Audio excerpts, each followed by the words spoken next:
So hello guys, once again, hopefully everything is started up correctly. Just like usually, you can join me on the GoToMeeting.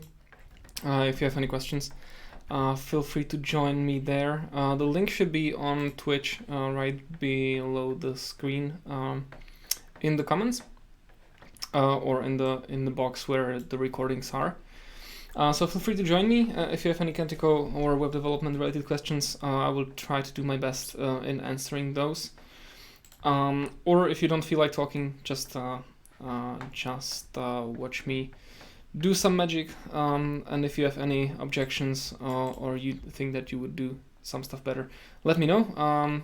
This has already happened in the past. I'm grateful for any feedback and tips that makes my code better. So that's nice. If you have anything, then let me know, please. So what I would like to go through today is Blazor again. I talked about Blazor last time. I've been doing some additional implementation touches on the project from the last time. And I have to say, as the implementation goes, I'm really pleased with Blazor. It's starting to look very nice. It's like just building a normal website, but it's all client side in my case. So that's very nice. Apart from the debugging is a big pain for now, but hopefully that's gonna change in the future versions. Now, what I would like to do today is to enhance the project a bit more, to show the parking machines on the map as well. I'll show that in a moment. And when I have that and everything is working well, I would like to add a project that unit tests my services or my custom code, basically, so that I know everything is working as it should be. This is particularly nice, because the debugging is not really easy with Blazor. So it's much easier for me to debug the test and to make sure that the functionality is there and it's working than to start up the Blazor site every single time I change something, and then try to debug it with console write line and things like that, when the site is up. So I'll try to add some tests to the project, and I think that will be all for today. Then there are some additional topics for the next week. I'll try to work with cookies. I'll try to store some data there, because right now I don't have any connection to database. So for some personalized data of users or of the visitors, I will use cookies. In the future, I would like to store those in a database, but I'm not quite there yet. And after that, I'll try to deploy the app to production, because on the website currently I don't have any Blazor related implementation deployed. So I'll try to do that next time. We'll see how that goes, but I assume it's going to be quite seamless process, given that I host everything on GitHub, and Blazor just outputs a bunch of static files, so should be easy. So let's get to it. Let me show you the solution as it looks right now.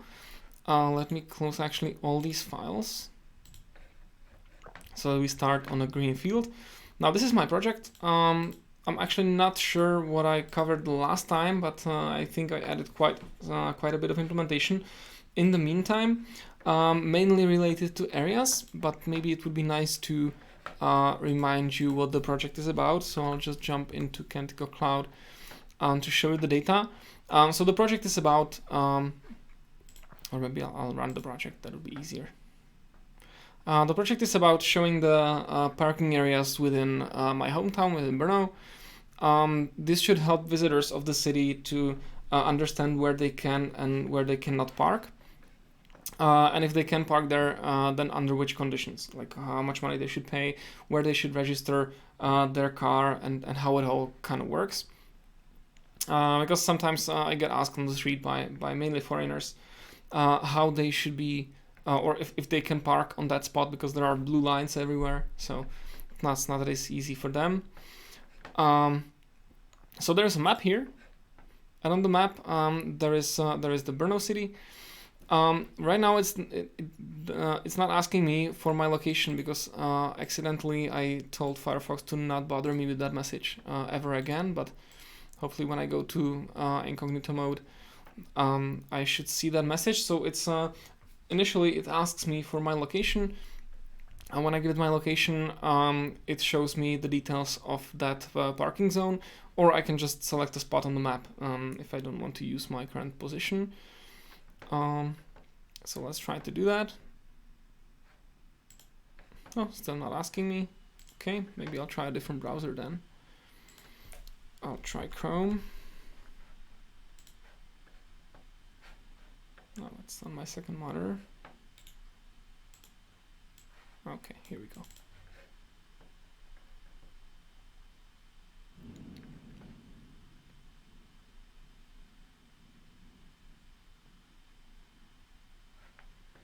Slowly coming up. It's always quite slow from the start, but as I work with it, it gets a bit faster. Okay, it's still not asking me. Oh, now it asks me.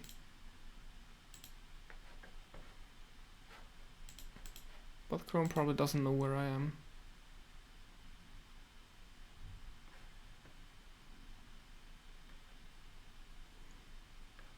Okay, now there was my location, but I hit refresh, so maybe I'm just running out of memory.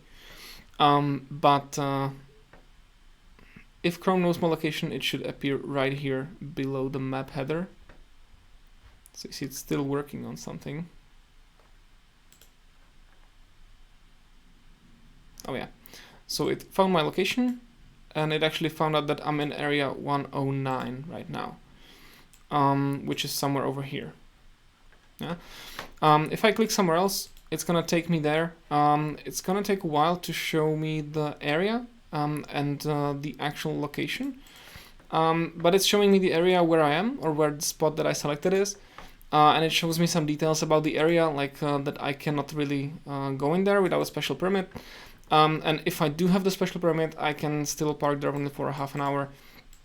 Then I have to pay some money, and I have to always register my car at the parking machine, or using a mobile app, but we're not quite there yet. But you may maybe notice that when I click somewhere, it takes a few seconds until the map actually goes there, and the website shows me which area that is that I want to see details of. Now this is because from the last time I actually enhanced the project a bit, and I used this. I used the official coordinates of the zones, which is not really the best idea, I think. Because let me show you. I think that was. Oh, sorry, not that. It was 114. So if we look at the 114 area, here it is. Oh, sorry. Firefox doesn't seem to like me using self-signed certificates. Yeah. So Firefox doesn't like that.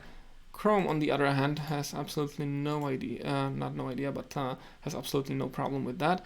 So I'm going to be using Chrome because the custom elements that I'm using for Canonical Cloud are hosted on my local host. They're not anywhere online. So you see, these are the official spots of the zone. So that's a lot of markers. You see that there is a marker for every meter or so. So there is quite a lot of data in here. Yeah. I guess it's like every 5 meters or something. So there's a lot of markers. You see when I scroll the map out, it's just one red line. Yeah. So that's the reason why it actually takes the front end so long to actually find out where I am parked. Because apart from the fact that each zone has maybe hundreds of these markers, I also added quite a few zones here. We got 23 zones in the city. Yeah, so it takes quite some time for the front end to figure out in which zone I am and what kind of rules it needs to display. But the thing is that I haven't really performance optimized this, so I will still be probably looking at some options how to make this a bit more optimized. So right now the front end actually goes through all of the zones and checks all the coordinates where I am. So that's why it takes a bit longer. But otherwise, all the zones should work. So if I click here, it should find the appropriate zone and it should show me the details of that. Now I made also one other change, that each zone actually has a visitor restriction. That's the restriction for me if I want to park there. And currently there are zones A, B, C, and each of those restrictions has its own description, right? So that's actually what is displayed when it identifies the zone. So that's the change in the data set. But what I already did is, I'm not sure if I showed you that last time, but I have a list of parking machines here in the headless CMS, and every single parking machine has a position. So when I click on that, oh, once again, we're in the wrong browser.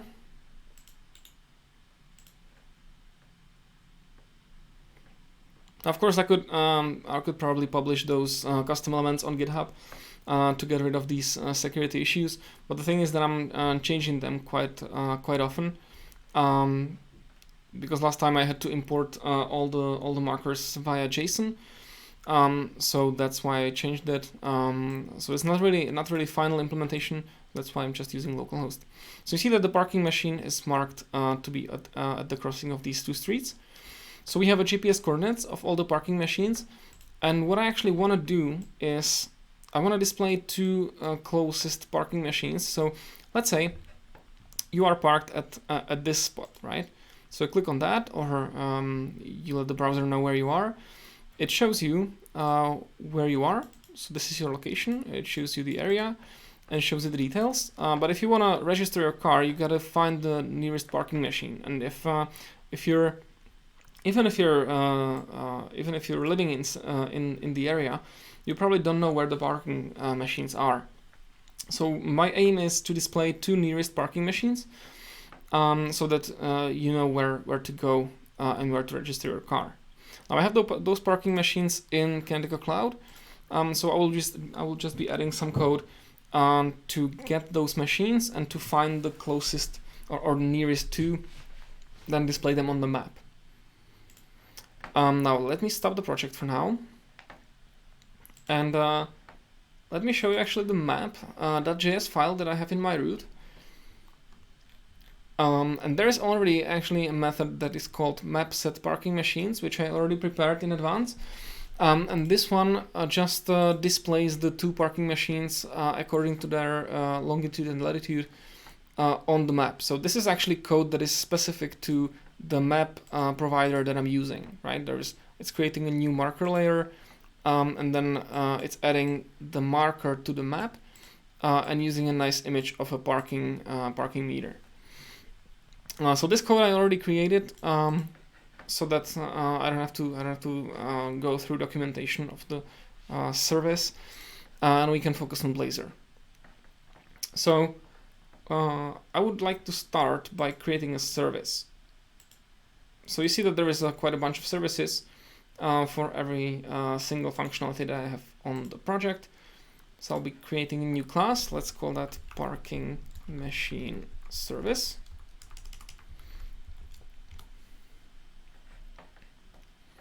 Okay.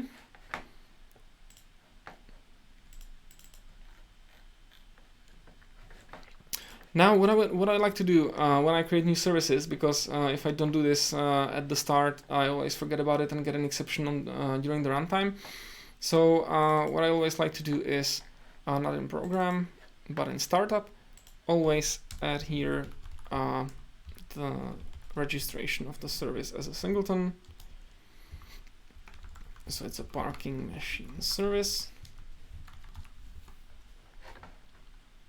So right now I can just use this service like any other, and for this service, the first thing I will need to do is get parking machines from Candico Cloud. I will probably need to invoke front-end JavaScript because I need to display the machines on the map, and that's probably all I need to do at this point. So I will definitely be needing two services here. So I'll create a constructor, parking machine service, and here I need to ask for the services that I will need, yeah? So it's cloud delivery service, which gives me the connection to Canonical Cloud, and IJS runtime, which gives me the JS interrupt that allows me to call the JavaScript code. And I will just put here the private fields for this.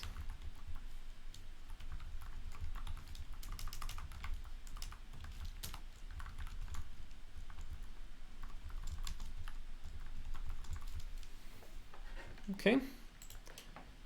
I don't think this is right. That should be fine. Then cloud delivery service will be cloud delivery service, and JS runtime will be JS runtime. Cool. Now we have the services here. Then the next thing I like to do is put here a method that gives me all the parking machines.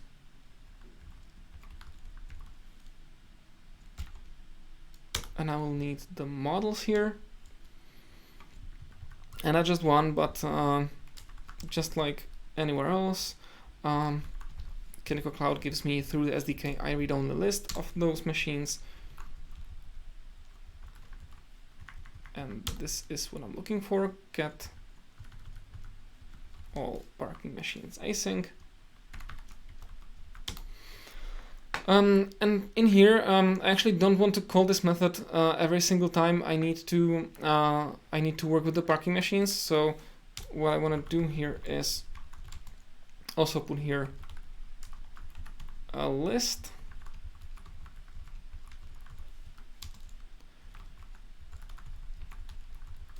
Where I will just store the parking machines when I get them. So if that is null,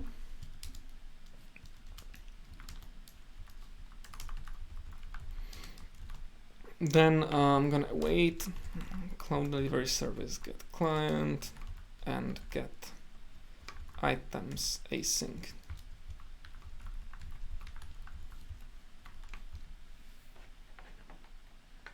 Okay, what's wrong?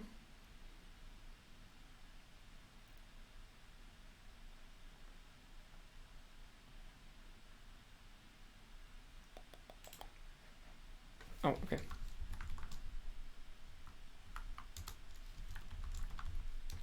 This is actually not the response, but the data. Okay, now this should be fine. Then of course I need to return that stuff. And we should be good to go here, I think.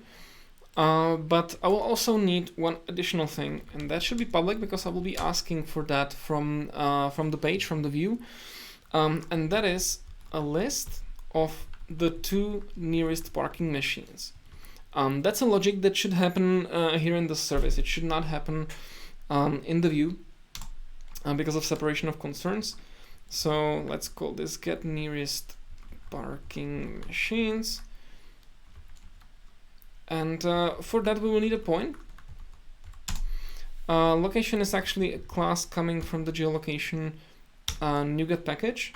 So it contains latitude, longitude, accuracy, and these two things I need for almost all the operations that I'm doing in the project. So I'm just using this class. Of course, if you don't like it, you can use any. You can use a custom class, but I figured why to create one custom when I already have one available here. That's all I think at this point. So here I will probably need to get the two nearest parking machines from the list of all machines. Now, for all the machines, I have GPS coordinates. And for the point is actually where I'm standing.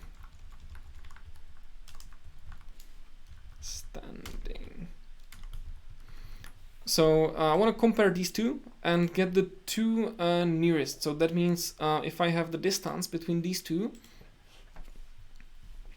I want to order all the machines by that distance and take the two from the top.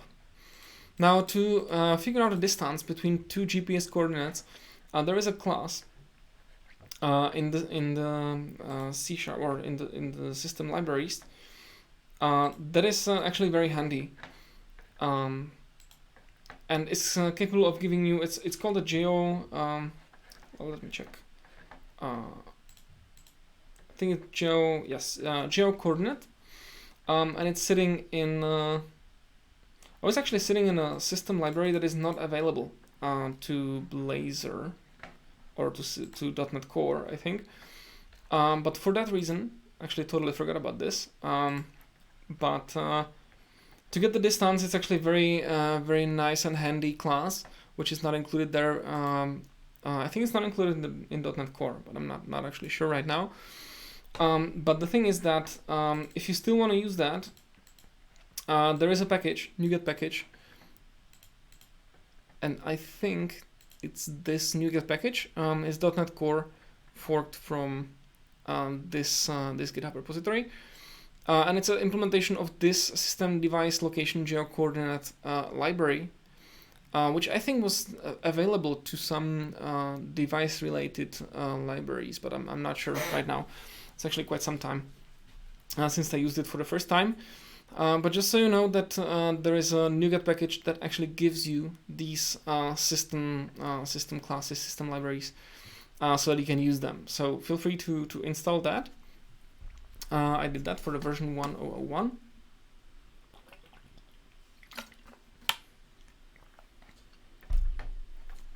And that actually gives you access through the GeoCoordinate portable namespace to all the classes of the GeoHelper. Of the GeoCoordinate. GeoHelper is the thing that I want to create. Now I don't want to put the code that actually gives you distance between two GPS points into this service, so I'll already create a helper because that is a rather static operation. So let's call that GeoHelper.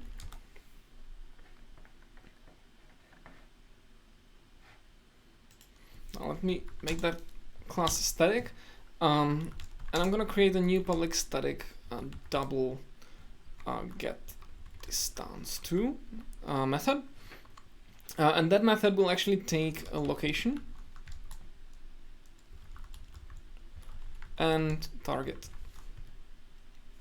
So again, I need to include the namespace for these two locations.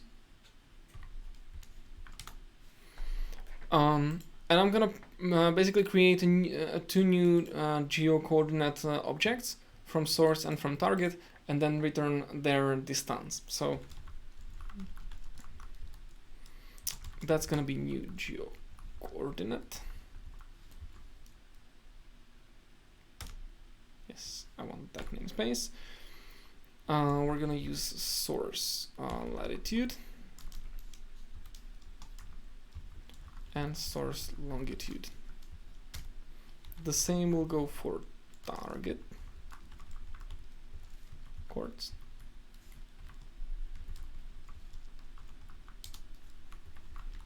Oops, not source but target latitude and target longitude. And I'm gonna return source get distance to target. Okay, now there is an issue here that we cannot convert from decimal to double. That's reasonable. Let's include here a little piece of code to do that.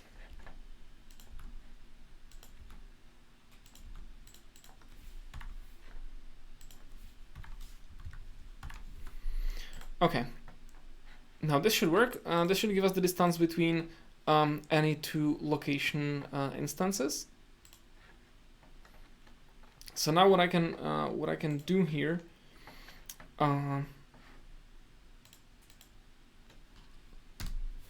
is I can actually get all parking machines. So that would be the method that I created here. Get all parking machines async. And when I have those parking machines, the only thing I need to do is order them and order them by their location object. So the location object is something that is actually on the parking machine. Maybe I can show you that as well, because I think I created that earlier. So the parking machine here, this is actually generated code that Canico Cloud model generator generated for me. In this parking machine, you see that there is a one location string field, which contains the JSON of the parking machine. Yeah, those are the two latitude and longitude coordinates of the parking machine. And what I created here in the parking machine partial class, that's actually how I extend these models so that I can regenerate these classes whenever I want. So that's why I created here a partial class, and that has a location object, and that object actually deserializes the field. So the field has a value like, I can do it this way, like 46.123456 and 19.654321, something like this. Yeah, and it's a string, of course. So what I'm doing here is I'm taking this value and deserializing that into a list of doubles, and then returning a new location object that has these as decimals. So that's what the location object is doing. So you see that in the service, the parking machine service, I can use the location object directly, and I know this is location. And what I will need to do here is go for get distance 2, and that will be point. Now I'll probably need a namespace here for the helper classes. Okay, so we got it ordered. Then I want to take only two parking machines, from the top, and ordering that by the smallest distance, and then add it to a list. I think that's all I need to do here. So I think that this parking machine service is now finished. Now let's take a look at, let's close it all. Let's take a look at another thing. And that's the last thing that I need to do for the parking machines to appear on the map, actually. Let's take a look at the map page. Now in the map page, there are a few new things that were added since the last time. You see that there is a handling of the areas. So in case there is any intersecting area with the point, so if I put a point on the map, if there is any area that is considered as wrapping around the point, so if the point is in an area, it's gonna show me which area I'm in. Of course, if there are multiple areas, which means that I could be somewhere on the border, then it tells me that my position is on the border and I should move someplace to get the most reliable data. Now, if there is only one area, it shows me this, and it shows me any restrictions if there are some.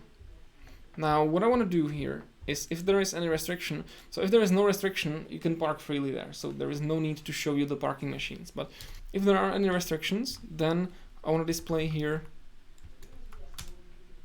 2 nearest parking machines. So in order to do that, I can probably go into the backend and just add another service here. So you see that there's a bunch of services already here, so I can just copy whatever I did here before. So parking machine service.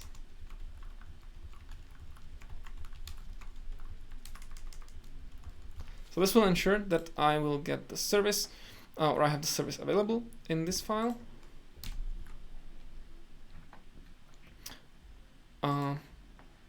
Oh, and this was already here, so I already added that there previously. But this is a list that actually is visible also for the front end. So if I didn't have this here, I would have to add it. Let's add it here as a list of parking machines. So now that the front end can look at the parking machines. But that's still not all that I need to do here, because the parking machines are not really assigned right now.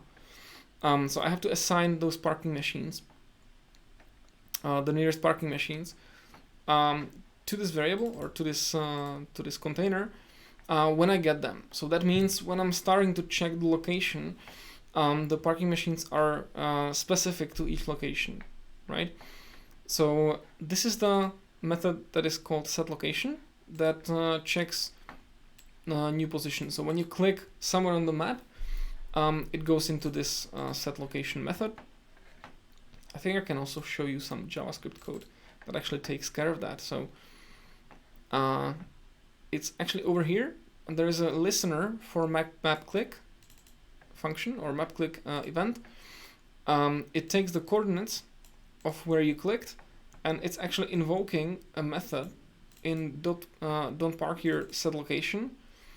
So it's in this assembly and this method, and it gives me two parameters, the two coordinates. So this is latitude, this is longitude, right? Maybe we can actually exchange these two so that the front end looks a bit more responsive. So that this method is going to be called, and we're going to check the position. When we check the position, there are some areas, and here I actually already added a comment where we wanna draw the parking machines on the map. So if there is at least one area, and if the area is really just one, if there are multiple, then we don't need to show any parking machines. But if there is only one area, and we get the restrictions, we also need to draw the parking machines on the map. So here, I'm just gonna simply call the service. So I already prepared everything I need. So I can simply call the service and get nearest parking machines, because here I only need to provide the location for which I'm looking for the parking machines. So the nearest parking machine could be very well in a different zone. I don't really care about the zones. I only care where I am right now, and that is provided here as a location object.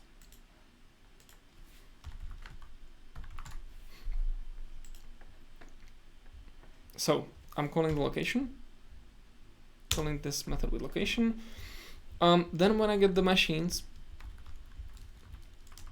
and of course I'm not doing any checks here because I know that there is at least 20-30 parking machines in the headless CMS, so I know that it's there, and there will always be at least two nearests, because if there are at least two machines, then the nearest two would be those. So I'm not really bothering doing any checks here if that is null, or if there is at least two parking machines or something like that. I'm not doing that because I'm quite sure that this will never happen, but good design would be to actually take care of that. Now the next thing I'm doing here is invoking the front-end JavaScript. So I already showed you that the JavaScript that I need to invoke is called mapSetParkingMachines, and I need to provide those two machines as parameters. Now as far as I remember, I think these would be just location objects, so there is nothing else but longitude and latitude. So we're gonna invoke async object, and here I need to obviously provide the name. Oops, that was not what I wanted to do. I thought I had this one in clipboard. So there's the name of the function,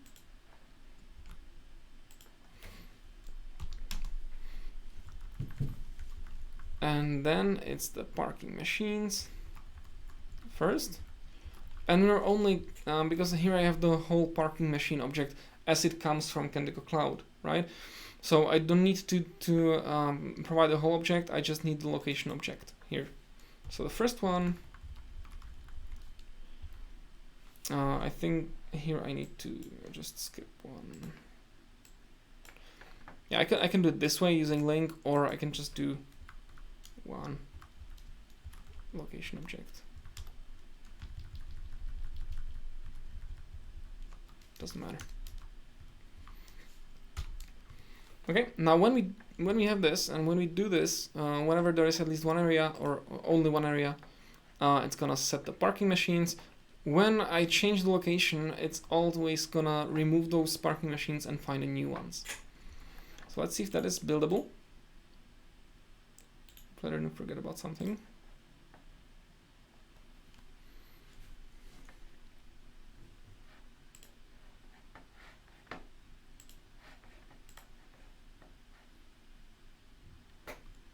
Okay, build succeeded, so that's fine. Let's run that and see if it works. Now, as I said, it's not performance optimized, so it's gonna take a while to figure out in which zone I am. I'm still looking forward to figuring that. If you have any ideas how to make it a bit more performant, let me know. But otherwise, if I look here, maybe I can scroll a bit into the map. So it takes a while, but it displays the 2 parking machines here. If I click somewhere here, you see it shows a different map. It moves there and it shows me 2 nearest parking machines. If I click here, it's going to show me 2 different ones. Yeah. So you see that this functionality is working. It shows me location, but still the area, the finding the area is still quite a slow process. Just so you know, the area, the code that actually finds the area is here in the area service. Or no. Where did I put that code? This only provides the areas, so it's gonna be probably in the page. Well, let me check.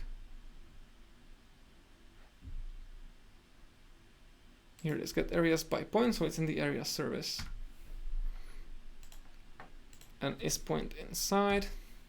So this is the code that actually gets the area that is relevant for the point. So I got this on Stack Overflow, so don't blame me for it. But it's working very well, actually. For the small areas, it works very well. But it seems to have a problems if there is too many zones or too many points in there. So maybe there's a better way. I don't know. But that actually concludes the parking machines. So I hope you learned something there. I most certainly did. And the next part I wanted to show you is how to test some of the stuff. Now, in Blazor, testing is a bit complicated thing, at least when it comes to the Razor files and views and how the DOM is changing. As far as I know, there is no good way how to do that. There is an awesome article by Steve Sanderson. I'll send the link to the chat window. I was going through that actually some time in the past. And it actually nicely shows what is the plan for the future with Blazor and tests. Right now we're looking at the 3.0 release. This unit testing is planned for 5.0 release in late 2020. So there is about a year at least that we won't get this. But actually, if you're interested, go through that. It's a very interesting read. And hopefully we will get that as soon as possible in 2020. Until then, what actually brought me to wanting to do unit tests here is exactly this piece of code. This piece of code that I don't really know what it's doing because I don't really have time to figure out all the geographical stuff. In the past, I was just relying on libraries to do that for me. In here, I found a quite simple piece of code that seems to be doing what I want. And for this reason, but not only this one, but also I have another nice showcase of this. I think it's an area. Nope. I think it's in duration. Days of week. Yeah, I moved that into a service. But I think this is actually a nice use case for a test. So you see that for the restrictions that apply to parking, let me actually show you one. I think that would be best. Let's open a zone here, or area. I like the 114. I live in there, so. So in here, there is a visitor restriction, and every restriction has a duration. So in this case, it's all days 0 to 24. So it's all days, all hours, pretty much non-stop. But some of the areas, they only have restrictions, or the resident restriction is only for, well, this one is also for everything, but there is a duration. Let me check the durations. Yeah, so there's a duration for some of the zones for work days only 5 to 24, so only afternoon and night. Yeah, and those restrictions are only valid in those time frames which the app needs to react on. So there is a piece of code that is actually called isActive, and it checks for every duration if that duration is active. So there is an area. Let me actually create here. Let me create a new instance of Notepad.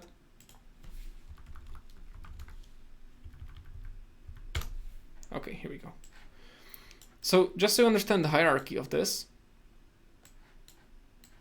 there is an area, and that area has restriction. That could be visitor or resident.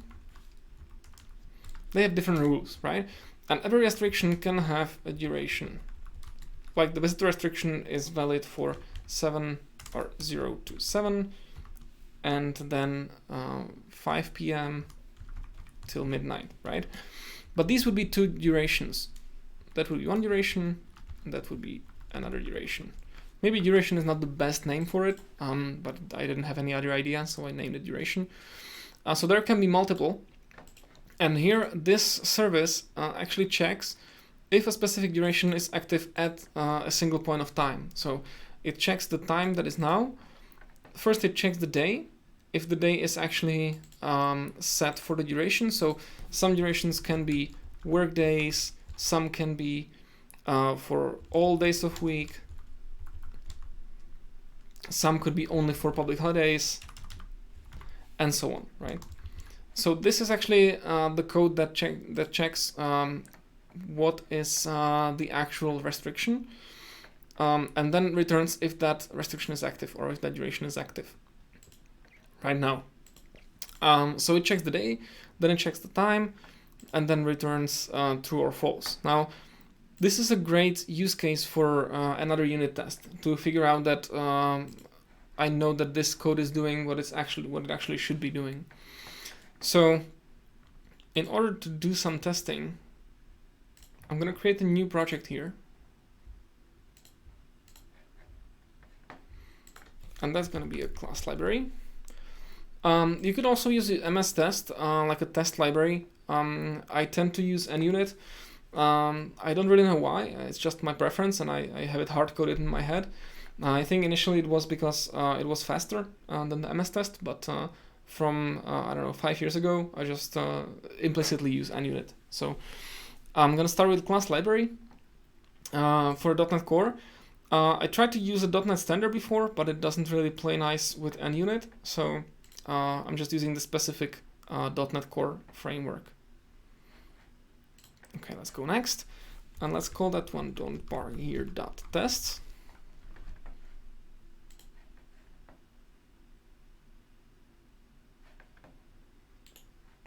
And the typical class 1. Now, let's first do some testing on the area here. So for the isPoint inside, and maybe for get polygon. So this one is the actual thing that takes the long list of the coordinates and transforms that into location objects. So let's call that the class 1. Let's call that area test. Yep.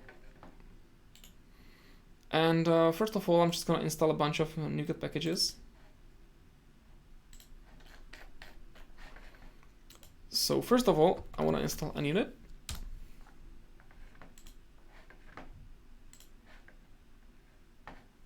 Yep. Next thing, I want to use an unit test adapter.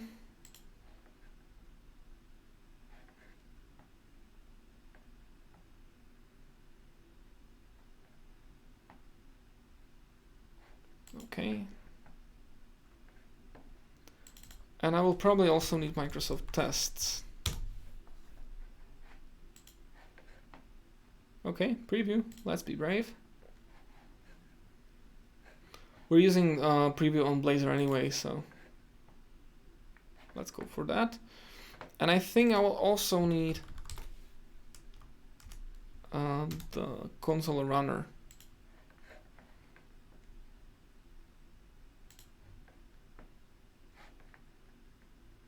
Okay, so those are all my NuGet packages. Now the dependencies are finally resolved, and I can start writing tests. So first of all, I'm just gonna mark this as a text fixture, and we're gonna be using a unit framework namespace. And let's try the first test.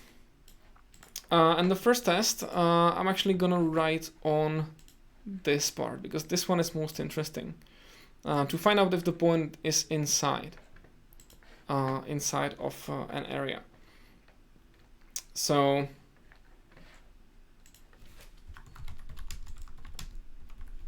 is point inside. So first of all, I usually write the name of the method that I'm testing. Then I'm writing the input identification. So let's say that this is input. Well, actually, for this method, the only input is the point. So the point will be inside, and it should return true. Okay. Now, first of all, I'm going to be needing area. So this is the data that will be, yep, add a reference there, please. This is initially the thing that I get from Kentico Cloud, right?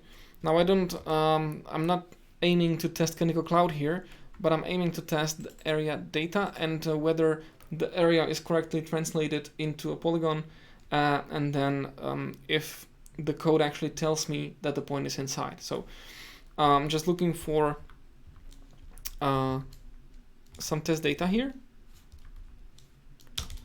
And when I have the data, then I again need to define a point. That's going to be a simple location. Okay, I need another namespace here.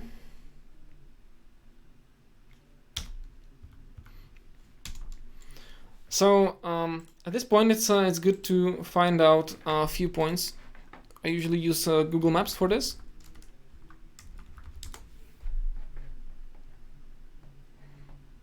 So I just go in here, click on a place. A good idea to do is to remember what you're actually marking as a test data, because sometimes I forget and then I don't know if the point that I selected should be inside or outside. But otherwise, just right click here, click what's here, and it gives you the longitude and latitude right here. So I do it this way. Just take the numbers and hard-code it inside. To not bother you with writing numbers, I actually already prepared a few test data. So I'm just going to add it as a private constant. This actually marks the inner city of Brno. So the area data should be test area. And when we define a new location here, we can define any location. Let me find the browser. Here it is. Within this inner circle of the city, right? So if we go for the main square, which is somewhere over here, I'm just gonna type it in here. So it's 49,194,756 and 16,608,627. So this is the point in the middle of that polygon. So when we go back here,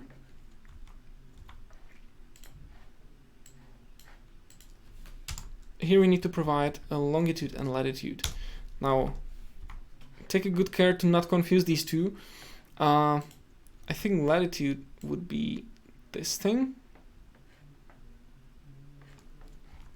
I'm not 100% sure, but we'll see in a moment. And longitude should be the other.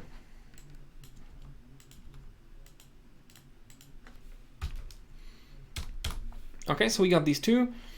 Now, the last thing missing here is the assert that data. We could do get polygon, but actually the is point inside does the get polygon on its own, and we only need to provide a point.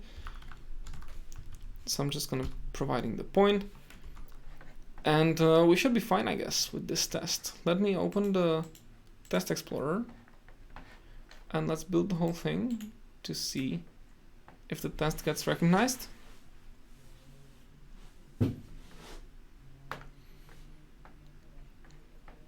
Oh, I forgot about one thing. Mark that test as a test. Let's see if that helps. Oh, so we have this test recognized. So right now the build should be finished, and when I run this, nope, show me the build error. I don't see any.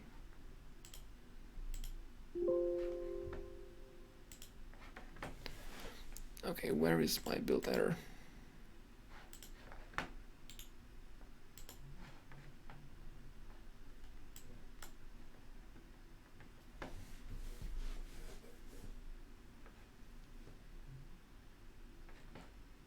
This build is successful.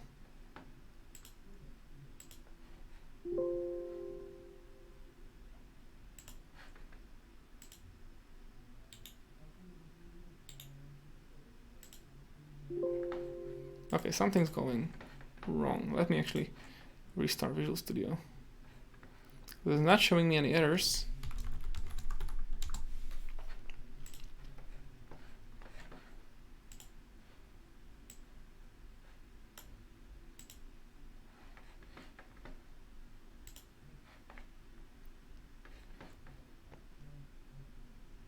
Of course, maybe I'm missing something, but seems the build was successful. So the test should be working. In the meantime, I'm just gonna take a point that is outside, like here.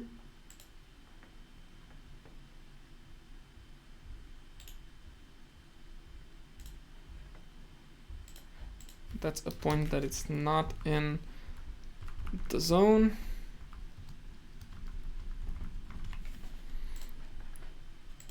So I will write another test when I see this one. This one should pass.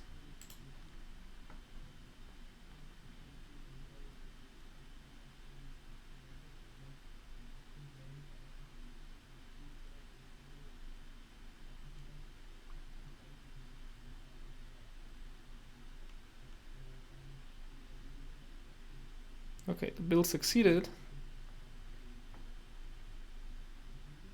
And the test failed. So let's see why it failed.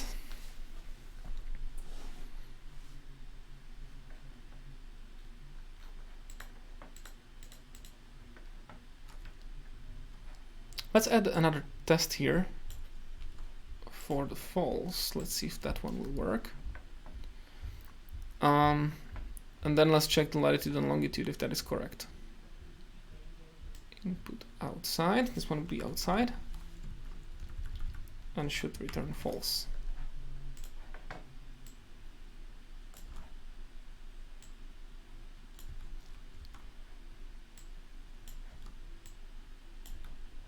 Oops.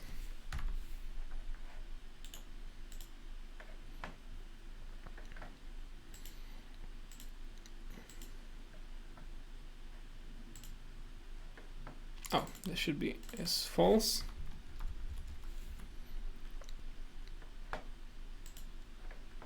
And maybe I have these two confused, but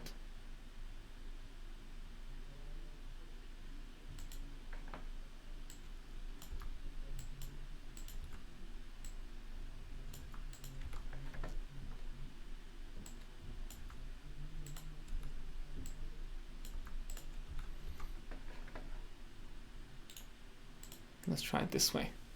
I think maybe I just switch those two. I really have to put a sticker on the wall that tells me which is which. Okay, now it seems that all tests are green, which is correct because this point is outside, this one is inside. I just switched the latitude and longitude. So this is how you can create the tests. Of course, it's good to put the tests on all of the things that you make custom. So in my case, I would also be putting tests on this serialization. Actually, this one was a product of a failed test because some of the JSON data that I have in Kentico Cloud contain quote, and some of those don't. And the problem with the serialization was that it was with every piece of data was different, which is again a product of my my faulty custom element in Kentico Cloud. But you see, this is the kind of thing that tests can discover quite quickly. Otherwise, you would have to always build Blazor, run the site, and then you would get all the kinds of red messages in the console window. Actually, for debugging, it's also easy to see the console. I've had many occasions when something was wrong in my implementation, and there was a nice stack trace that didn't really give me any useful information apart from where that error occurred directly using the stack trace, but then actually took me to the place where it happened, and I could see right there that I've made a mistake. So it's a nice place to see errors. Or what you can do is run Blazor server-side and get the debugging there. So if I want to debug, for example, the isPointInside method, what I can do is put a breakpoint here and debug this test. Then it's the whole thing is running on your local server side, so you can go in, you can step through all the code. It's much easier to debug than just analyzing the console window. That gets really slow and really frustrates me at least. So you see, here I'm actually getting the full debugging experience. I have the point here. I can look at the get polygon, what that is doing. I can check the area data. I can check what is going on with the serializer. I can check what's there. So this is really easy to debug then. Much easier than going with the front end and with console and write line. Well, of course, this I don't even understand how this works, but it seems to work according to the test. Okay, guys. I hope also from the second part you learned something. I don't see any questions in the GoToMeeting, so I'll close that one. I don't see any questions in the chat room as well. So let me thank you for your attendance now. I will post this one on YouTube as well, and I'll see you guys in a week where I'll talk you through some of the stuff with cookies, how to store data in cookies using Blazor, and we'll publish something to GitHub so that you can all click through my code and hopefully provide me some feedback on what you think of my coding skills. Okay, so thank you very much for joining and see you next week. Bye.